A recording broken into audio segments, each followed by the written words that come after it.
গেলেন বাবার দরবারে কেউ ফিরে না খালি হাতে।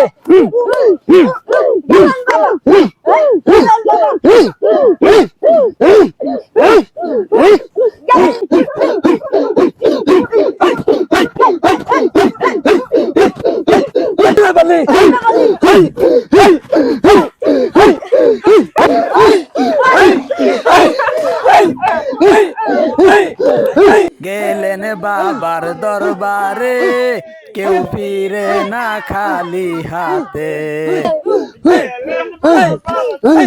বাবা, হ্যাঁ বল বর্ষ। এই যে আমরা 6 মাস যাবত খায়া না খায়া মাঝে মাঝে গাঁজা খায়া এত খালি জিগিরি পারতাছি, একটা রোগীও তো পাইলাম না। এই 6 মাস ধরে দেখের করি একটা ভক্ত পাইলাম না। ভর্ষ উগি আসবে, উগি দেখতে চাস?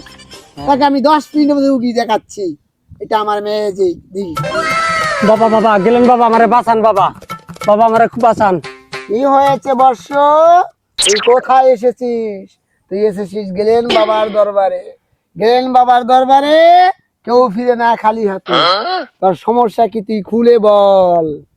গেলেন বাবা, সমস্যা হলো যে আমার বউ থাকে না, একে একে 3টা বিয়ে করছি, আমার একটা বউ টিকে না। বর্ষ, বলেন। তোর প্রথম বউ কতদিন ছিল? 3 দিন। দ্বিতীয় বউ? 1.5 দিন। তৃতীয় বউ? এক দরদে আসছিল, আরেক দরদা দিয়ে চলে গেছে। কোনো সমস্যা নাই, আমি ট্রিটমেন্ট দিতেছি। তুই ওষুধ পাতি ঠিক মতো খাবি। আর বউকে তুই সকাল বেলা একবার পিটাবি, দুপুরে একবার পিটাবি, বিকালে একবার পিটাবি। নিয়মিত 6 মাস পিটানোর উপরে থাকবি। পিটায়ে আর আমার ওষুধগুলো খাওয়াবি, তোর বউ টিকে যাবে।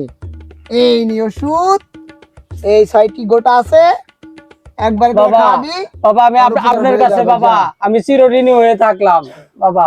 দাঁড়া অবশ্য দাঁড়া, এই যে তোকে তেল দিয়ে দিলাম, এই তেল দিয়ে তোর বউ ঘষা দিবি, তোর বউ টিকে যাবে, যা।